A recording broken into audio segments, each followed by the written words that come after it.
Bismillahirrahmanirrahim. Assalamualaikum warahmatullahi wabarakatuh. Di video kali ini admin kembali berbagi informasi buat rekan-rekan semua, buat rekan-rekan pejuang NIP P3K ya, baik tahap 1 maupun tahap 2. Nah, kebetulan untuk video kali ini atau pembahasan kita kali ini ya, dimana kita akan bagikan info buat rekan-rekan yang berstatus R4. Nah, berstatus R4 ya. Nah, nanti kita akan lihat juga penjelasan daripada Prof Sudan selaku Kepala Badan Kepegawaian Negara. Oke, soal nasib honorer R4. Nah, atau peserta P3K dengan kode R4 yang gagal dalam seleksi P3K tahun anggaran 2024, di mana Pemda memberikan jawaban yang sama.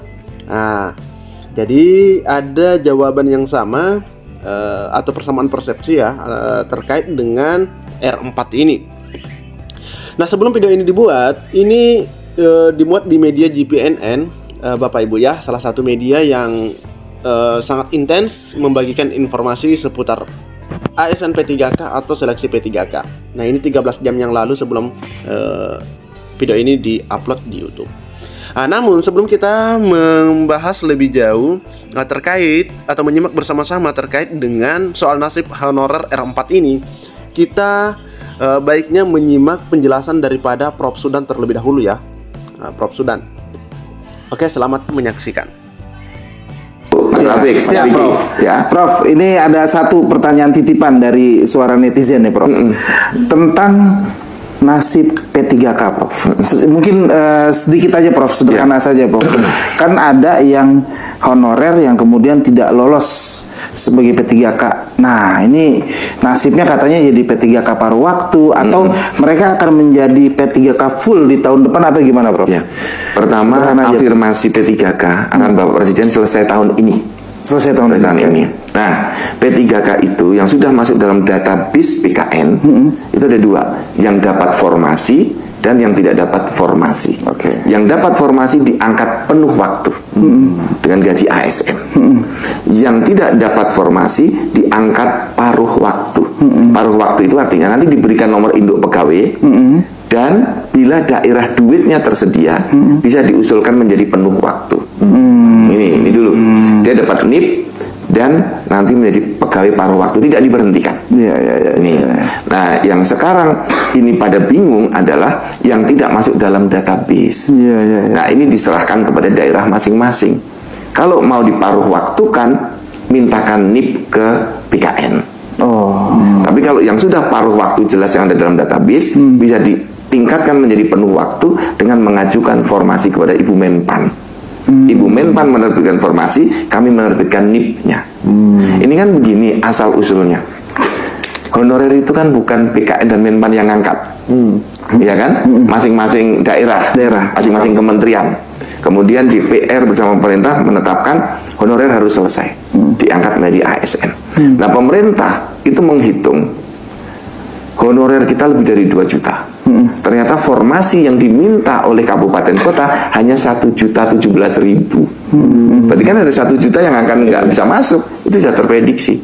Alasannya daerah nggak punya uang. Ya oke lah, kita selesaikan secara bertahap dengan pendekatan paruh waktu. Nanti kalau ada uang diusulkan formasinya, kami terbitkan NIP-nya untuk menjadi penuh waktu. Jadi kuncinya adalah pada daerah. Kalau ada duit silahkan usulkan. Gitu.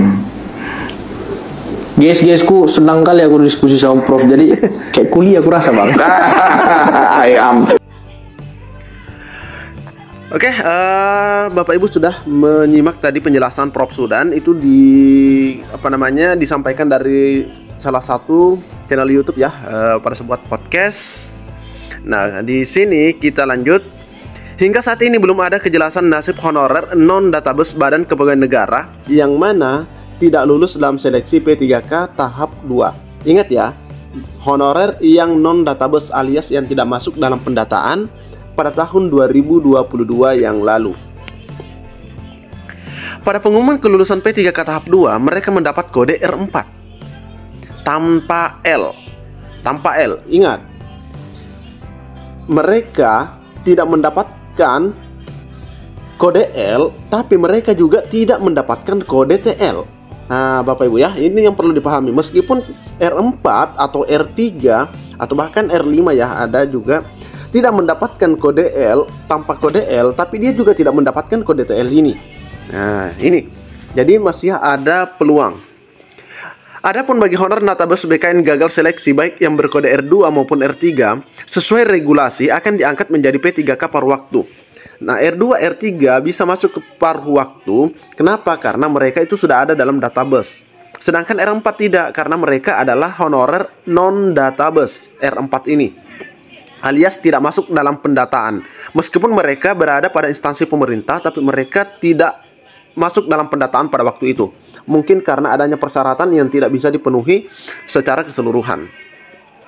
Meski kriteria pengusulan P3K per waktu juga masih belum clear, misalnya, apakah honor database BKN gagal seleksi pada satu instansi harus diusulkan seluruhnya secara bersamaan atau secara bertahap.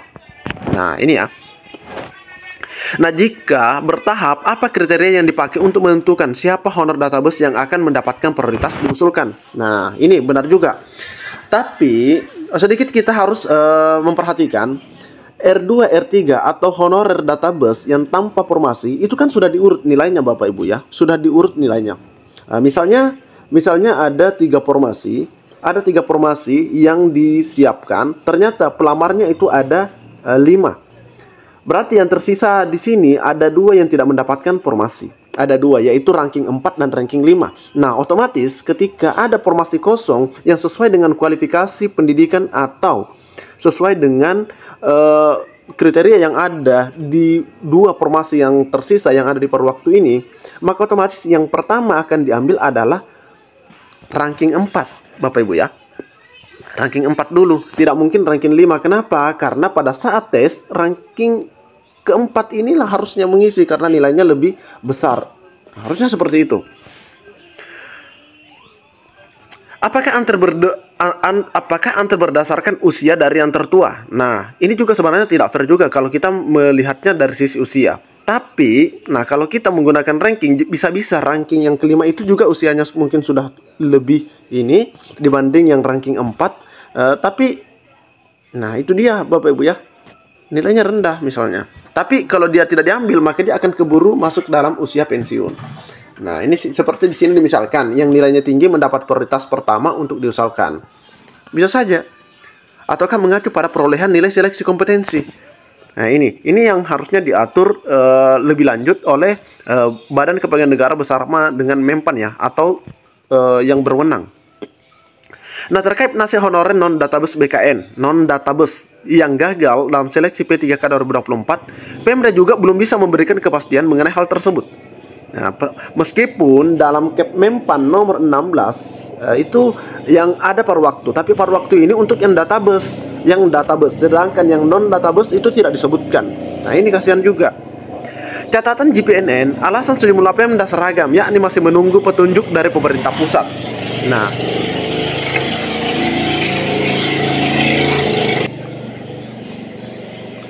jadi kalau Pemda katanya menunggu petunjuk dari pemerintah pusat, ya karena non-database ini tidak ada dalam Kepmenpan, Bapak Ibu ya. R4 itu tidak ada. Wakil Gubernur Lampung Jihan Nurlela misalnya mengatakan bahwa proses kepegawaian terhadap honorer non-database BKN gagal seleksi P3K 2024 masih menunggu arahan dari Badan Kepegawaian Negara. Yang belum diterima tentu ada proses selanjutnya dan akan diselesaikan oleh BKD terkait, dan kami akan terus berkoordinasi.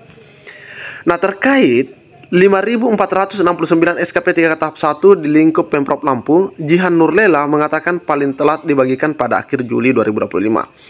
Namun yang non-database nanti kita akan jelaskan ya, sesuai dengan arahan daripada BKN yang jika Bapak Ibu menyimaknya dengan baik tadi.